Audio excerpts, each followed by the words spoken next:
Hey guys, welcome back to Tekkit. So I did all my other tutorials individually about sort of all the machinery and the generators you can make, but there's really not much out there as a getting started tutorial, as in, okay, so I've got Tekkit, what do I do now? So I'm going to make 3 or 4 series. One is RedPower, one is Industrial Craft, one is Buildcraft, and the other one is Equivalent Exchange.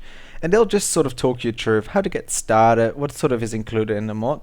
And this one is episode number 1 of the RedPower, getting started.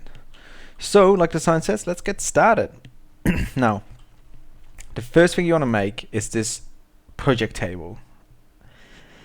It's very cheap to make, so you need some cooked stone, some wooden planks, can be any wooden planks, can be jungle or anything, a crafting table and a bench. Now this makes this thing, so it's a crafting bench and a chest included. Now the cool thing about this is that you can put one item of each in here so that it makes this item. You can take it out straight away, or you can put all the necessary requirements in here. So if you put more stone, more wooden planks, more crafting benches and more chests in here, you can take them out and this will stay in here, and I'll just take the ingredients out of this sort of little chest area. So that's pretty cool. It's really handy, so definitely make one of those, especially because they're so cheap. Okay, let's move on. Step 1. Make the alloy furnace. Now this is very easy, and you're finally going to use that clay that you've never used before. So if you don't know, if you put clay in a furnace, you get these bricks, and if you put 4 bricks together, you get these bricks. And if you put 8 of those, like a hollow square, you make an alloy furnace. Oh yeah.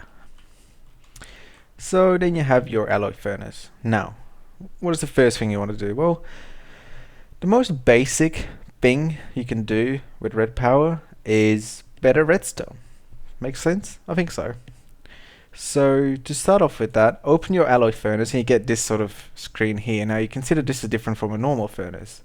So this is where your coal goes, or your wood, anything that burns. And this is where you can combine stuff. And this is where RedPower changes from a normal furnace. So in a normal furnace you would cook up one item and it would make it into another item. But here you can actually cook up different items together and they'll mix together. So the first recipe you need to know is how to make red alloy ingots. And you make these by using 4 redstone. Doesn't matter in what form, so you can put it like that if you want, you know, it doesn't matter. And it makes this red alloy ingot. So, and also 1 iron, of course. Now once you have a couple of those, we move on to making some wires. So that's very simple. Just put 3 red alloy ingots like that, or I believe like that works. Nope, doesn't. Okay. Just like that. So that makes you 12 of those. So I've got 64 here. Now these things work exactly the same as normal redstone. However, you know that with normal redstone you can't go up walls and on ceilings, but you can with this stuff. So we can just sort of demonstrate that like that. You know, we can go around, we can go like that, we could go along the corners, you know, and then go up again here. So this allows you to make much better and easier redstone stuff. So that's definitely something you have to keep in mind. That's something you have to start with. I know it's very simple, but this will help you out a great deal. So let's move on. So, oh, it's raining. Stop raining. Stop it. Yeah, here we go. So the LOIs are activated in this exact same way as redstone is. So with a lever, or with a button, or with a torch, anything. Exactly the same as normal redstone. So that should be easy. And as you can see here again, I'll go up the walls and in a circle. Now, another great feature about this is that, yes, if you put another wire here, for example, they'll connect. But what if you want to have 2 lines of wires next to each other like this and not having them connected? You can't do that with redstone, but you can do it with RedPower. And the other thing you might notice is that when you put redstone on a block, so say for example this one, this grass block under this power line is actually powered at the moment. Well, now.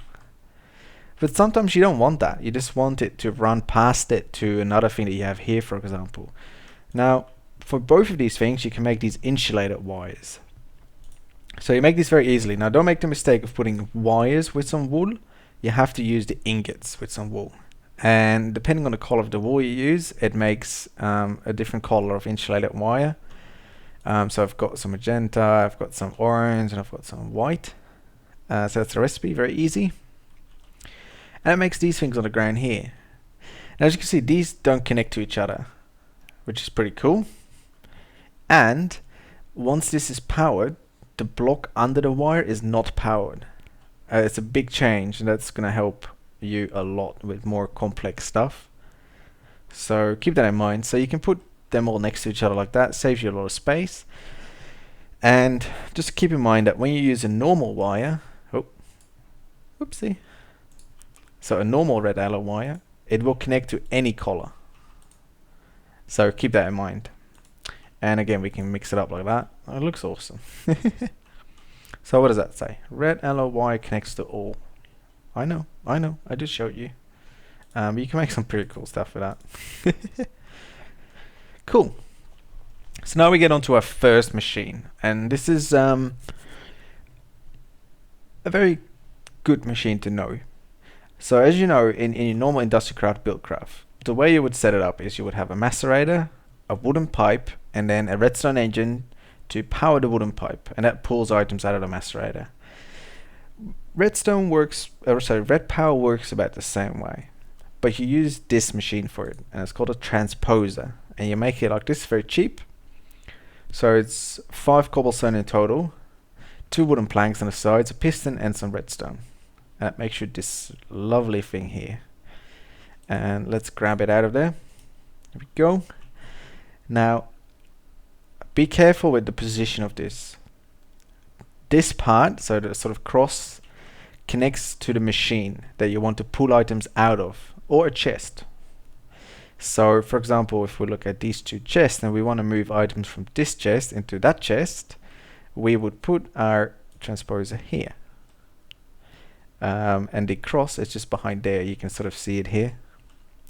And on the back of it, and I can show you that here, it's just a hole. And you can just connect that straight to a chest or to a pipe, which I'll show you later. But what if you place it wrong? Well, Industrial Craft and Buildcraft, they have 2 wrenches, and RedPower is no different. They have something called a screwdriver, which is insanely easy to make. It's just some iron ingot and a stick, and it makes you the screwdriver. And it lasts forever. As you know, a wrench lasts only, what, 50 times maybe maximum? Probably less than that. This thing lasts forever, so that's pretty good. So now we can just sort of right click on it, and now it's connected properly. And these things need a current. So for now, we'll just do it with a lever. So I've placed some wool, some marble, and a coal in here. I want to get it to this chest, which is empty. So once it gets a redstone pulse, for example with this lever, it'll put 1 item. Do it again, 2, and again, I'll be free. Now it's a bit of a hassle, isn't it? So let's look at some piping, because this is not always the setup we're going to have, of course. So how do we make pipes? Well, again, very easy. Most of the stuff in RedPower is kind of cheap to make until you get to the sort of the higher level stuff. So first we're going to need some brass ingots. Now you use that in the alloy furnace with 3 copper and 1 tin. And that makes you 4 brass ingots. And you combine those with some glass, like that. And that makes these pneumatic tubes. Now anything you know about Industrial Craft, Buildcraft piping, push it out of the window. This is way better, much smarter. So let's get on. So this is, I sort of set it up here. So this is all pneumatic tubes, and I've got a chest, and I've got a transposer, and it's going to pull this item out into this piping and send it all the way back to this chest, and nothing will happen really. So there's the wool. And I'll go back in here. Easy. Now let's look at a way to make this a little bit easier, because you can imagine, say you have a setup like this. Okay, so you have, for example, 3 transposers with 3 chests, or you have these connected to a macerator or anything, you know. Powering all these with levers or with even with wires. It's just a pain. You know, how are you going to do that? It just makes it so complicated. So therefore, we have these sort of pipes, these tubes, and they look a little bit different. You can see the red on it. So these are redstone tubes. So you make these very easily. Get a pneumatic tube first, place it in a normal crafting bench with a redstone. There you go, redstone tube. Easy. Now these things can carry items, and they can carry a redstone pulse. So for example, if I pull this lever and it's sort of connected to this, it sort of looks a bit funny. You can see that all of them are powered now. Easy. Phew, so that made it easier already. Now, as I was saying, RedPower tubes are incredibly smart. For example, you know the overflow problem that you're gonna have in Industrial Craft and in Buildcraft, and it's just such a mess to fix. In RedPower, you don't have to fix it. You just don't. Simple as that. So let's put two different items in here. Some magenta and some orange wool. And we're going to power that. Easy.